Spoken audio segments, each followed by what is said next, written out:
Next question है question number 6।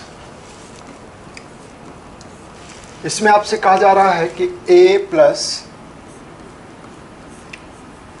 1/a का whole square equals to b। Then आपको find out करना है value a square plus 1/a square की। a square plus 1/a square की value find out करनी है। आपको गिवन है a प्लस 1/a इसका whole square equals to b। देखिए कैसे करेंगे। आप इस एक्सप्रेशन को सॉल्व करना शुरू कर दीजिए। a प्लस 1/a इसका whole square equals to b। जब इसको ओपन करेंगे तो ये a square plus 1/a square plus 2a into 1/a, a square plus b square plus 2ab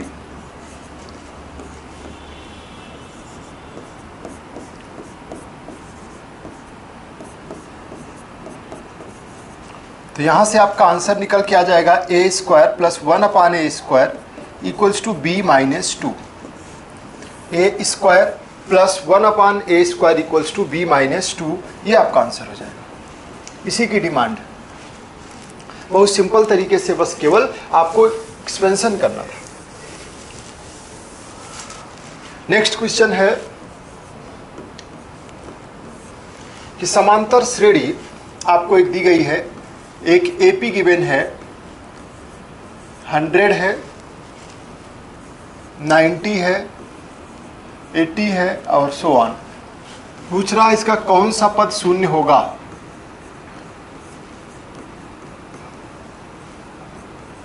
कौन सा पद शून्य होगा,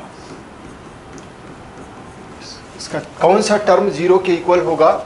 आपको मालूम है यहाँ पे देखिए a इक्वल्स टू 100 दिखाई दे रहा है, d इक्वल्स टू आपको -10 दिखाई दे रहा है और ऐसे में आपको tn इक्वल्स टू 0 ये भी गिवन है और n की वैल्यू पूछी गई है।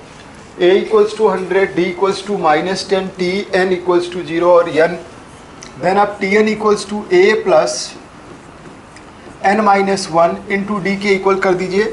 इसकी वैल्यू 0 पुट कर दिया गया, ये आपका 100 हो गया और n की वैल्यू फाइंड आउट करनी है, d की वैल्यू -10 है। तो 0 इक्वल्स टू ये n-1 इंटू 10 और इसको आप लिख सकते हो n-1 इंटू 10 इक्वल्स टू 100 और ये इससे कैंसिल हो जाएगा। n-1 equals to 10, then n equals to 11। n equals to 11 इसका मतलब कौन सा पद शून्य होगा, तो जो इसका 11वां टर्म होगा, 11वां पद वो शून्य के बराबर होगा। आंसर होगा कि इसका 11वां पद शून्य होगा।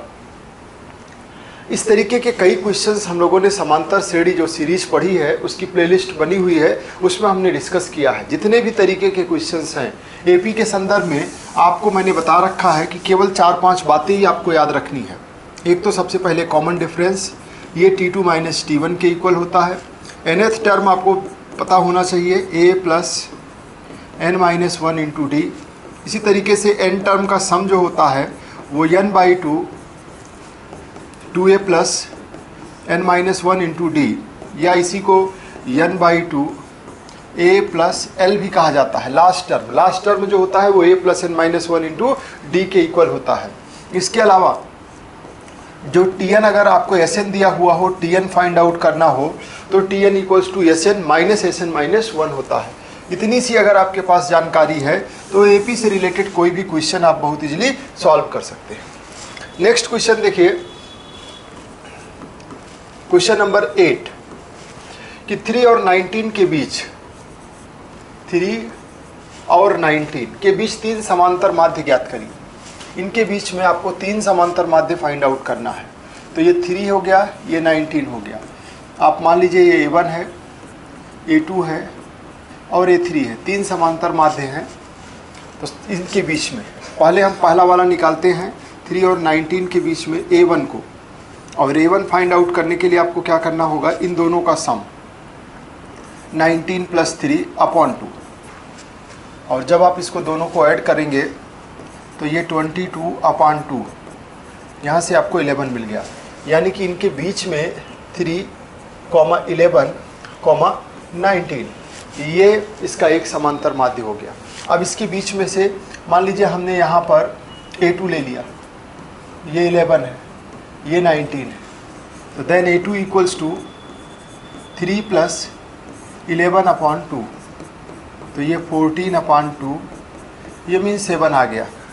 और अब इस तरीके से ये हो गया 3, 7, 11 और 19।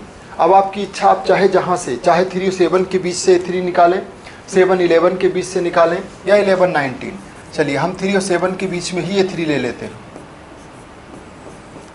वो 3 और 19 के बीच में ही होगा। Then A3 equals to 3 plus 7 upon 2, और ये हो जाएगा 10 अपॉन 2 यानी 5। अब आपका 3, 5, 7,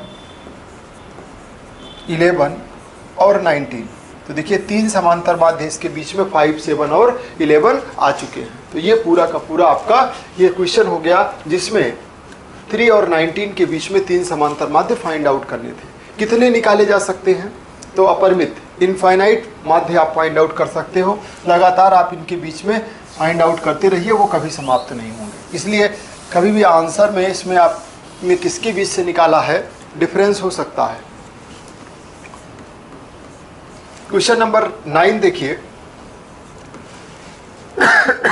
आपसे क्वेश्चन में कहा गया है कि एक त्रिभुज है और इसके कोऑर्डिनेट दिए गए हैं। 7,5 दिया गया है, 5,7 दिया गया है, -3,3 दिया गया है। इसका सेंट्रॉइड फाइंड करना है, केंद्रक फाइंड आउट करना है। तो इसका केंद्रक क्या होगा? केंद्रक निकालने का तरीका है कि आप इसके यक्स वाले सारे ऐड कर लीजिए। 5, 7 प्लस 5 -3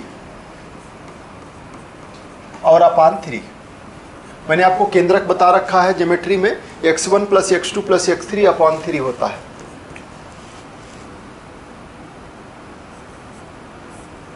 नाइन अपॉन 3 यानी कि ये 3 आ गया।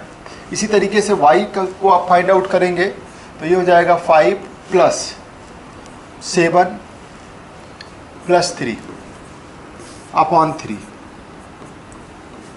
15/3, और ये 5 आ जाएगा। तो इस तरीके से x और y आपने दोनों फाइंड आउट कर लिया, और ये कितना हो गया 3,5। ये आपका आंसर हो गया। क्लियर है? तो इस तरीके से सेंट्रॉइड यानी कि केंद्रक फाइंड आउट करना है। तो केंद्रक के लिए क्या कॉन्सेप्ट बताया गया है वो देख लीजिए। अगर x1 y1 x2 y2 और x3 y3 है तो ये x1 plus x2 plus x3 upon 3, और ये y1 y2 y3 अपॉन 3।